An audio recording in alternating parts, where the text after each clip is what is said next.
औज़ु बिल्लाहि मिनश शैतानिर रजीम, बिस्मिल्लाहिर रहमानिर रहीम।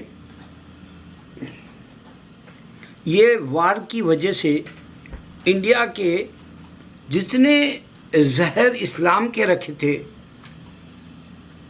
Hindu, RSS, BJP या तुम कह लो सनातन धर्मा वाले, वो लोग जो है उनके पास हमारे किताब तो नहीं है। हमारे किताबों के नाम है तोरा, इंजील और ज़बूर, कुरान।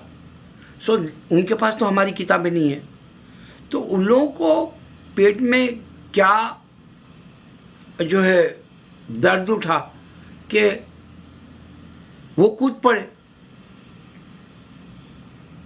इज़राइल के फेवर में, मगर ये भूल गए हिंदू कि तो लड़ाई न्यूक्लियर की है, ये वेपन्स की है। ये बहादुर वाली जंग नहीं होती जो दू बदू लड़े, आमना सामना हो मर्दों का, ऐसा कुछ नहीं था। ये तो हिजड़ों वाली जंग है जिसके हथियार जितना पावरफुल है उन्हें मार सकता किसी को भी।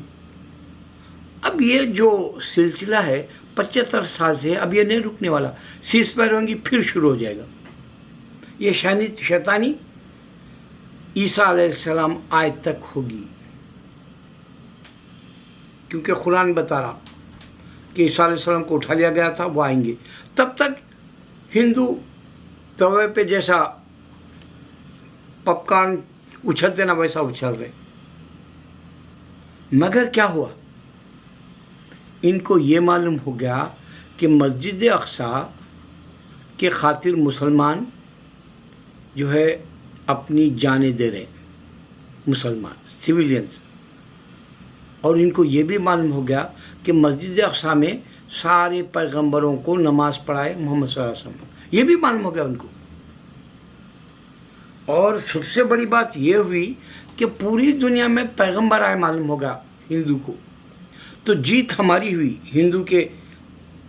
हम कान में नॉलेज डाल दिए कि पूरी दुनिया में अल्लाह ने पैगंबरों को भेजा बोल के। तो इसमें यहूदी फेल क्यों हो गया बोले तो वो 2 पैगंबरों को नहीं माना, नेतन्याहू, मगर जो बाइडेन को नहीं मालूम।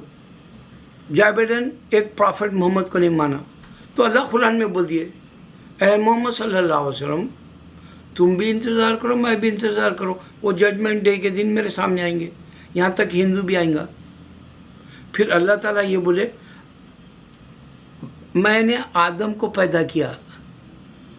तो पैदा करने वाला भी अल्लाह ताला बता दिया कैसा पैदा किया 3 तारीखों में, वो भी साइंस बता दिया कुरान में।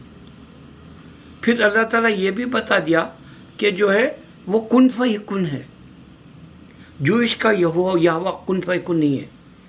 ये हिंदुओं के जितने भी गार्ड बोल रहे हैं कुन फयकुन, टू भी नहीं है, बी टू बी, कुन फयकुन, हो जा वो तो हो जाने वाला।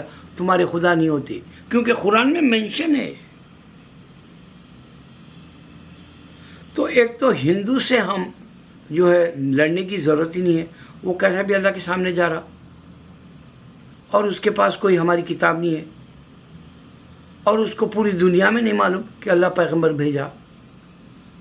और सबसे बड़ी बात, हिंदू खुद खोल रहा है ये राज वहाँ पे। मैं एक विजय नाम के पंडित का एक वीडियो देखा, वो खुद राज खोल रहा है। अच्छा, अब आ जाओ तुम ये जंग में जो सिविलियंस मर रहे, इन बेचारों को नुकसान किसका हो रहा? ये शैतानी वार से हो रहा है। ये बहादुरों की वार थोड़ी है, ये हिजड़ों की वार है। तुम्हारे पास पावरफुल हथियार है, तुम मार दो। ये कोई जंग भी है? तो आज पूरी दुनिया में गे बहुत है, लेस्बियन बहुत है, वही जंग है ये। जैसा जैसा गे की टीवी सीरियल्स आ रहे हैं इंडिया में, वो भी गे बन जा रहे और उनके बहादुर सिपाही नहीं रहे, खाली वेपन्स का वो भी वक्त आ गया, वो भी गे है। जंग हकीकत नहीं होती। लेकिन एक ही बात बता रहा हूँ, ये ऐसा हथियार है अल्लाह का جو نہ ہندو سمجھ سکا، نہ کرسچن سمجھ سکا، نہ جوش. یہ ہے ان اللہ علی کل شیء قدیر. اللہ ہر چیز پر قادر ہے. اب میں یہ بولا پوری دنیا میں جا رہا، اور میں خواہش کرتا ہوں میرے مسلمان سے کہ تم ایک میری بات کو پوری دنیا تک بتاؤ کہ اللہ کے سوا کوئی معبود نہیں، کوئی اور خدا ہے ہی نہیں. اگر ہوتا تو ایک ہی خدا جوش کا پوری دنیا پہ حاوی ہو جاتا تھا. اگر ہوتا کرسچن کا خدا پوری دنیا جیت لیتا تھا. اگر ہندو کا خدا ہوتا تو پوری دنیا پہ چھا جاتا تھا، خالی انڈیا تک ہی نہیں رہتا تھا. اب ہمارا اللہ ان اللہ علی کل شیء قدیر، اللہ کے سوا کوئی معبود نہیں، یہ وائرل ہو رہا اذان کے طور پہ پوری دنیا میں، اور پوری دنیا میں آپ خدا کو نہیں دیکھ رہے. یہی چیلنج ہے. اللہ کو سمجھنے والی اگر سے تمہارے پاس سینس ہے، دانش مندی ہے، عقل مندی ہے، آپ غور کر رہے ہیں کہ آپ کو جنت چاہیے، آپ ڈر رہے ہیں جہنم سے، آپ کو کیسا بھی مرنا ہے بلکہ یقین ہو گیا، تو آپ یہ بات سمجھیں گے کہ پوری دنیا میں یہ اسرائیل لڑ رہا فلسطین کے ساتھ، فلسطین لڑ رہا اسرائیل کے ساتھ، اور اذان ہو رہی. اور یہ لوگ کیا کر رہے؟ انسانوں کو مار دے رہے آئرن سے. آئرن کس میں؟ قرآن میں ہے، سورہ الحدید. کوئی اور کتابوں میں نہیں ہے. کوئی اور کتابوں میں یہ بھی نہیں بتا کہ انسان کو جو ہے ان کا خدا پیدا کیا. بول صرف قرآن میں اللہ بولا میں نے انسان کو پیدا کیا. اللہ اکبر.